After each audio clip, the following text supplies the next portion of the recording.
Alors coucou tout le monde, aujourd'hui je vous accueille avec ma bibliothèque.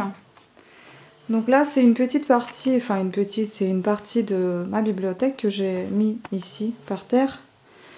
Mais il y en a encore des livres que bon j'ai pas mis ici, ce sont des livres plutôt des langues étrangères que je suis en train d'apprendre, donc l'italien, l'anglais, le suédois et puis toujours l'amélioration de français. Et des livres sur l'art, donc l'art moderne plutôt, des livres sur la mode, des livres, des dictionnaires et des livres classiques des auteurs suédois. Euh, voilà, et puis pour le reste, c'est ici. Donc c'est-à-dire j'aime beaucoup ça, c'est pas encore ouvert, c'est pas encore lu, donc j'avais acheté cette année ces livres-là. So basic, so chic, j'ai envie d'en apprendre davantage. Je pense que j'en ai déjà parlé de ces livres-là dans une de mes vidéos. D'ailleurs, il faut que je regarde parce que j'ai toujours pas le temps. Celle-ci, elle est encore sous le scellé, mais ça m'intéresse beaucoup. C'est d'Inès de la Fressange. J'adore cette femme, je la trouve vraiment très très chic et classe. Donc, envie davantage de lire son livre. Ça c'était un moment difficile, mais j'ai toujours pas lu ce livre. Je réinvente ma vie. Ça a été recommandé par pas mal d'internautes, donc je me suis dit qu'un jour je lirai et peut-être j'y trouverai quelques questions, quelques réponses à mes questions. Après le feng shui, j'ai du mal à le prononcer, c'est ce que j'aime beaucoup aussi. Avant, je m'intéressais pas mal. Bon, jusqu'à maintenant, je fais encore des petits efforts concernant certains sujets, notamment l'habitation. Ça, c'est mon sujet délicat et mon sujet fétiche, donc le guide des aliments, tout ce qui concerne donc les aliments. Vous le saviez très bien. Je l'ai déjà présenté dans une de mes vidéos, mais je l'ai toujours pas lu. Ensuite, bon, c'est à lire, hein. Je vais absolument parler de ce livre parce que je prépare toujours mon résumé sur les aliments, justement les additifs et conservateurs qui sont dans des produits qu'on mange dans les aliments. Ensuite, bon, c'est un livre de Paulo Coelho. C'est vrai que j'ai jamais lu ces livres et c'est un écrivain très très connu. Et donc, c'était honteux de le dire, mais j'ai jamais lu ses œuvres, donc j'ai envie de lire au moins un livre pour voir. Bon, c'est vrai qu'il est sorti il y a peut-être 2 ans déjà, mais toujours là. Celui-ci, j'ai beaucoup apprécié. C'est une femme de dictateur, donc de Diane Ducré. Je crois que c'est une chercheuse qui avait écrit ce livre. Franchement, j'aime beaucoup. Il est pas mal. Ensuite, Nora Roberts, Tombée par hasard. En vacances, je l'ai acheté, mais bon...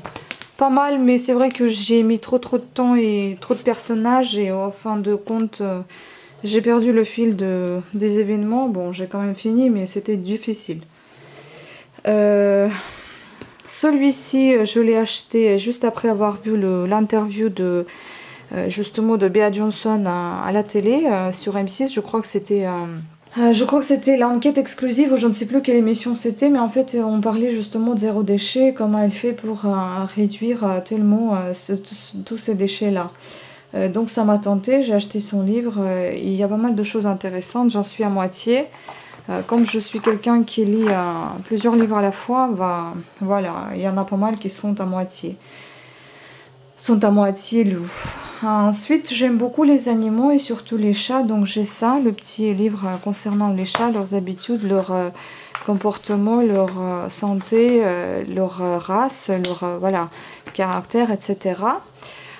J'ai un autre aussi, chat pour les nuls. Là il y a beaucoup plus d'explications et plutôt de genre un petit peu vétérinaire, etc. J'adore aussi l'astrologie, donc j'ai pas mal de choses sur l'astrologie. Voilà, j'aime bien fouiller là-dedans.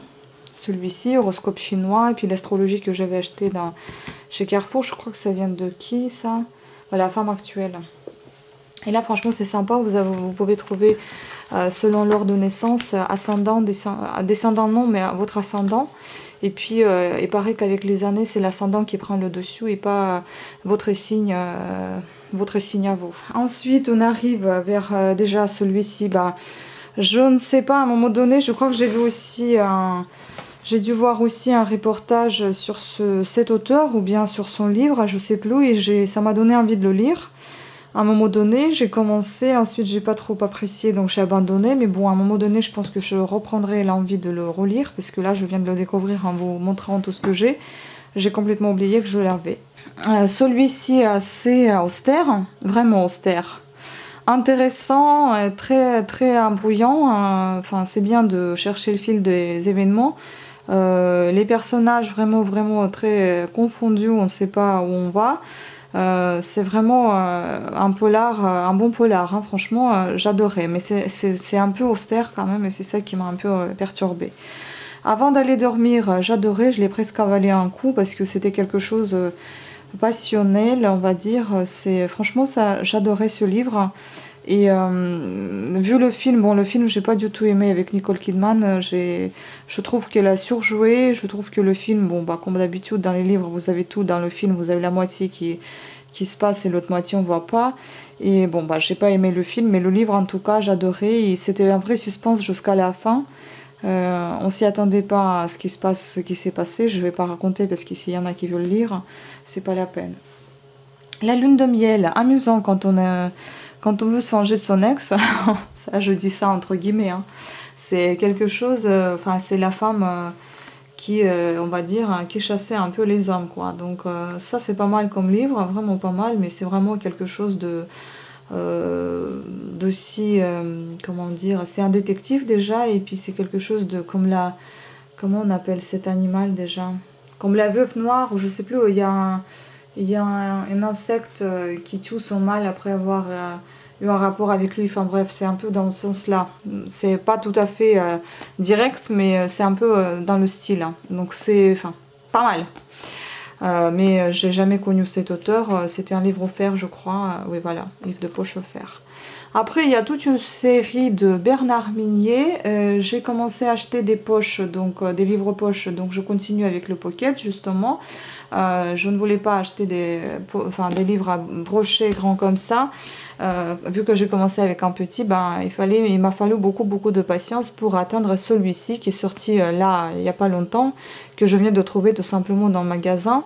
Avant je ne le trouvais pas, mais je vois qu'il est quand même très peu épais par rapport aux autres. Il n'est pas si épais que ça, si on compare, voilà. Le premier c'était le glacé, le deuxième c'était le cercle, voilà. Le troisième c'était N'éteins pas la lumière, et bah, vous voyez, ils sont de moins en moins épais en fait à chaque fois, hein, et les deux premiers ils étaient bien épais, et puis ensuite ça devient de moins en moins épais. Et donc voilà, ce que je disais, c'est ça la trilogie. Donc le glacé il est un petit peu, enfin je dirais un peu à part, et je suis vraiment tombée amoureuse de ce livre parce que c'était quelque chose d'inattendu, qui a duré vraiment le suspense aussi, qui était très détective, qui était très en recherche d'énigmes.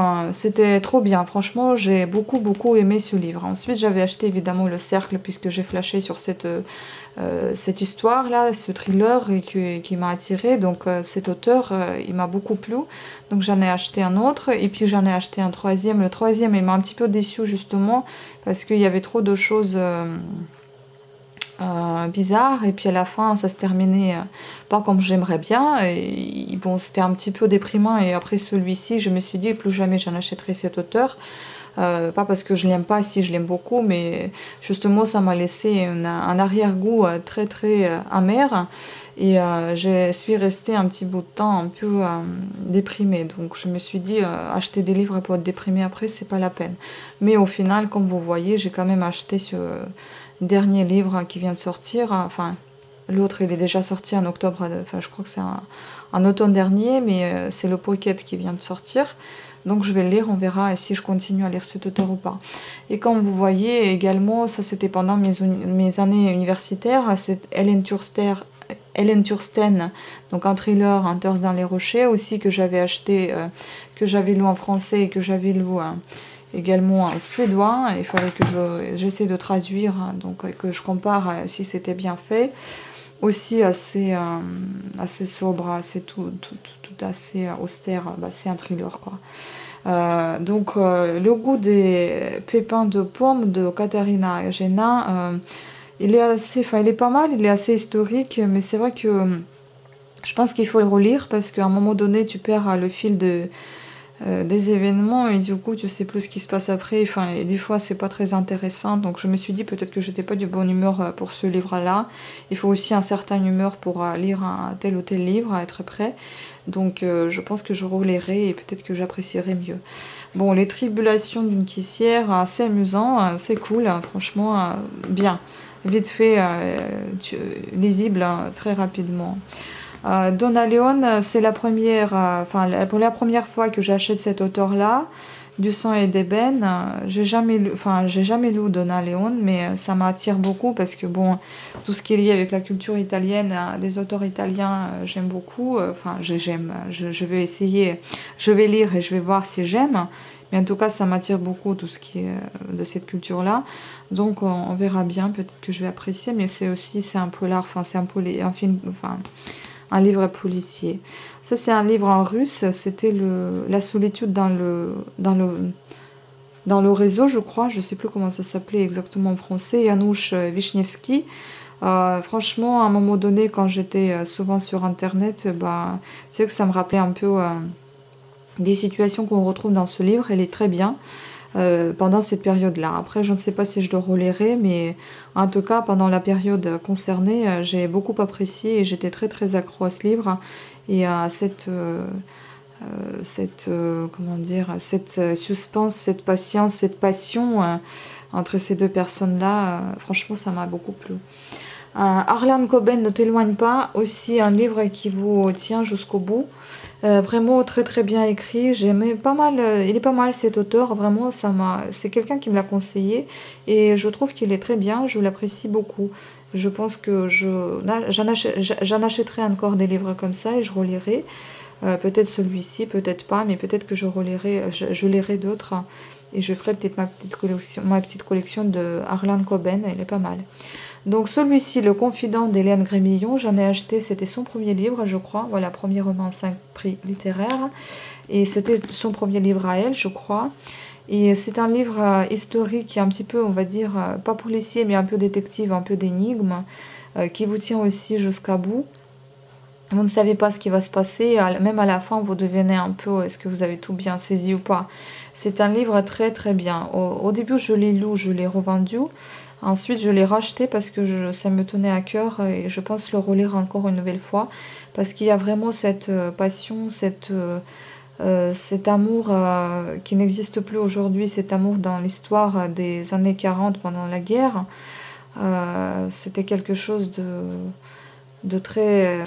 c'était vraiment quelque chose de très attachant, très bien. Vous vous retrouvez vraiment dans l'ambiance, très bien écrit, hein. Vraiment, j'aime beaucoup. Du coup, comme j'ai beaucoup apprécié ce livre, j'ai décidé d'acheter son autre livre, La Garçonnière. Je l'ai toujours pas lu, mais il est toujours là et aussi j'ai envie de le lire aussi.